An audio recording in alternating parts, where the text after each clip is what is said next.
Hey, everybody. You're about to hear a brief retelling of the movie Time Trap.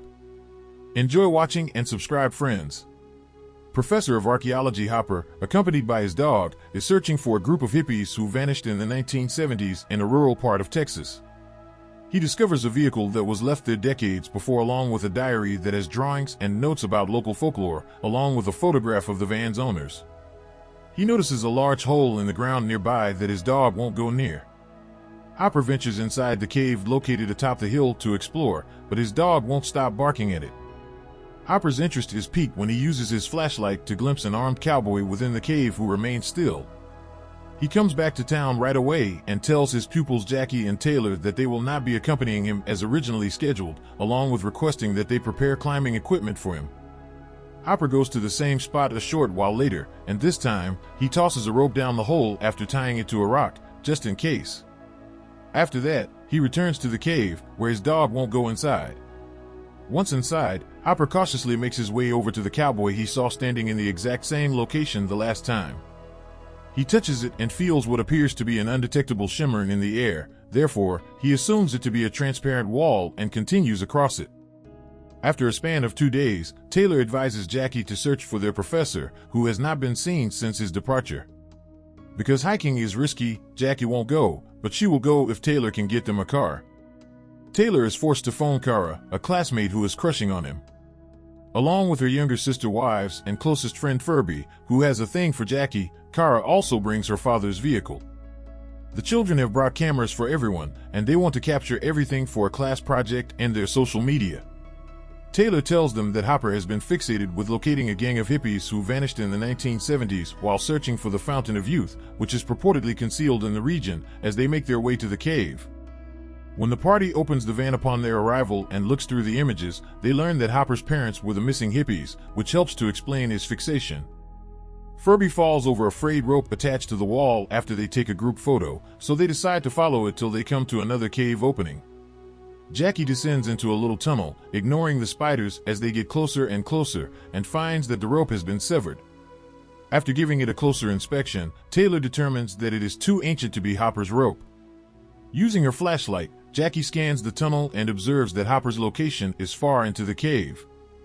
As a result, they will require the appropriate tools to search for Hopper safely. Furby is remaining since he's scared of the dark and spooky crawlers, so the party loads up the Jeep with all the exploration gear and leaves him with a radio so he can keep an eye on things. With extreme caution, the gang descends the cave's tube and encounters the enigmatic shimmer. They touch it and see the shift in the air. After then, a flashback shows what transpired to Hopper after he passed through the barrier. The cowboy started to move as he ventured further inside, and an odd light flickered. Hopper fled right away after hearing some eerie noises and a scream. Upon exiting the cave, he was somewhat aback to discover that darkness had fallen despite his brief stay within. When he got to his truck, he saw that his ID was worn out, his dog was nowhere to be seen, and the vehicle was covered in thick vegetation. Hopper made the decision to check the area, which was also overgrown with vegetation, and discovered a vehicle bearing a bag that said it belonged to his kids. The cave seems to have sent him into the future. Hopper returned to the cave, leaving a trail of lights behind him, worried about his kids. Hopper continued on since one of those lights appeared to be floating under the impact of the translucent barrier. Rewinding to the present, the party is still exploring the cave when they hear the same eerie sounds that Hopper had heard earlier in a different, dark passage. Ignoring Taylor's concern about Hopper, the girls decide to leave since they are afraid of something hazardous dwelling here. Jackie starts first, but as she gets closer to the top, the rope is abruptly severed, sending her plummeting. Jackie sprains her leg and Taylor hurts his arm trying to catch her. Taylor then tries to inspect the other rope, but it has already been severed. Even though Vive claims Furby isn't the kind to do this, some of them believe it was a practical joke. However, when they attempt to reach Furby over the radio, he doesn't respond. Just as the gang is debating what to do next, there is a huge thump coming from the tunnel. When Taylor tries to use the radio once more, a rough voice pleads, "Help me," and identifies himself as Furby. The disagreement that follows, which only ends when they hear another noise coming from the tunnel, is caused by the group's uncertainty about whether or not to believe him since the voice doesn't sound right. Jackie decides to stay behind due to her leg, while Taylor, Vives, and Kara proceed to search for Furby in the tunnel. She tries using her phone to follow along with what they're shooting, but the signal eventually dies. The gang notices the light flickering after going for a bit till they get to a point where they can see the sky. As Kara ascends a rock, she discovers a broken rope and, upon peering behind it, something that brings tears to her eyes. As Jackie crawls in and they use a camera to see what's happening, she begs Taylor to take Vives into the other room. To their horror, they discover Furby's lifeless body there. Taylor notes that there is additional rope on the ground and that Furby has a broken neck, indicating that someone cut his rope as he attempted to climb down.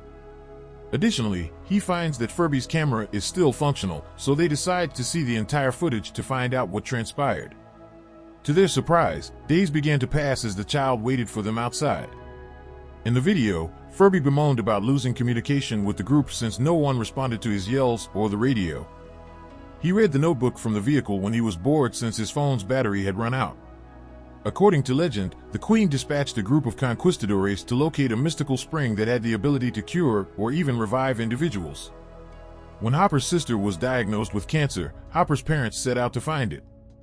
Days went by outside until Furby wanted to go since he was running low on food and water. Even though he believed his pals were gone, he still had to locate them in order to obtain the Jeet keys. Furby started to descend the hole, and as he passed through the invisible barrier, he saw that the sky was changing quite quickly. The thump the party heard earlier was explained when Furby's rope suddenly snapped, causing him to fall to his death. Disturbed and shocked, the group pauses the video and talks about what they saw. They've only been here for an hour, yet it feels like days have gone. Something is wrong, and they should leave right now, especially because Taylor believes the flickering light is the sun rapidly changing from day to night. Kara will be the one to climb out and use an SOS beacon to get aid because she is the only adult who is unharmed. Kara can feel the air shifting as she ascends, and when she finally emerges, she is taken aback by the scene before her eyes. The entire region has transformed into an eerie wasteland. To further the situation, Kara is coughing uncontrollably due to the strange air and the missing rope. Kara tries to utilize the beacon as a massive sandstorm approaches in the distance, but there is no signal. Kara makes the decision to descend again at that precise time after noticing an odd triangle item hovering in the sky. She tells the group what she saw when she returns, but they don't believe her because, in their eyes, she was only gone for a short while. Kara offers them her camera so they can see all she witnessed, despite her insistence that she was out longer. To prove that their time together had only lasted a few seconds, Taylor shows her a video of himself. After several weeks of being imprisoned inside, the gang eventually lets go of their denial and acknowledges that time moves more quickly outside the cave. Taylor's theory, that the flickering light represents the sun rapidly passing through the day, is correct. The ropes haven't been severed. Instead, they wore off with time and friction. They are trapped here eternally as children, which is why this is called the Fountain of Youth. Since the party is desperate to go, Taylor examines Furby's body to retrieve his rope. To his surprise, however, he had not landed on top of the radio, which is still broken. When they view Furby's video again, they realize that he was just comatose following the accident and wasn't yet dead. When they phoned on the radio, it was he who replied. The injury to his neck affected the tone of his voice. Furby was slain by an unidentified figure who suddenly materialized off camera. Kara attempts to get out again. The gang is now much more eager to get away. As the group waits, Vives observes that the sky is changing color when she rewatches Furby's movie. Since they had been down here for years, it follows that each flicker is not a day but rather a season, and what Kara saw outside was a future Earth that had been destroyed. Suddenly, a futuristic ladder of some kind falls through the hole. Clara tries to climb it, but when she sees someone in armor descending, she is forced to descend. A caveman who created the sounds they had heard before assaults the victim before they had a chance to speak, killing Furby. A battle breaks out, but the futuristic gentleman turns toward the group as he removes the steps and subdues the caveman with a unique collar. The gang flees in terror and doesn't stop until they come upon some light. 2 bodies are discovered on the ground along with a few lighted torches. These are Hopper's parents, who have lived here for decades. To exacerbate the situation, a group of cavemen nearby are hearing the gang's arrival and are already feasting on the deceased cowboy. In an attempt to buy the girls some time, Taylor instructs them to go while he battles the cavemen fairly. However, because there are too many of them, he is knocked down. After the cavemen pass by and the girls shelter behind a boulder, Kara creeps back and is shocked to see Taylor dead. After successfully attaching a second collar on one of the cavemen, Kara gives the man the tool he must place back to enable him to defeat the other caveman and win the battle. All the cavemen were put to sleep by such futuristic gadgets. Taylor offers to give him his helmet back so he can breathe later, but the man tells them he's running out of time. Vives and Jackie arrive at that point, and as the futuristic person doesn't speak their language, he uses his computer glove to play recordings that explain what happened. When the gang vanished, their story made national headlines, and their relatives begged for assistance. After Earth became uninhabitable some millennia later, mankind departed on a massive spacecraft known as the Ark, which Care had already seen in the sky. The man passes away after the video ends. Taylor discovers Hopper's luggage in the cave while they are debating what to do. Taylor, who is determined to locate him, instructs the girls to carry Furby's body over while he searches for their professor, making sure to pack the cowboy's revolver in case. Delving further into the cave, he discovers Hopper's light trail, which he follows to some paintings on the wall that depict the cave's effects. Turning around, Taylor finds an entire ancient family, of whom the child is the only one still living. He ignores them and continues searching until he eventually discovers Hopper lying on the ground hurt. The most startling thing of all is what's in front of him, a sphere that combines many layers of time and traps individuals from all ages, including Hopper's sister, the conquistadors, and cavemen. The purpose of the entire cave system, according to the professor, is to safeguard the fountain.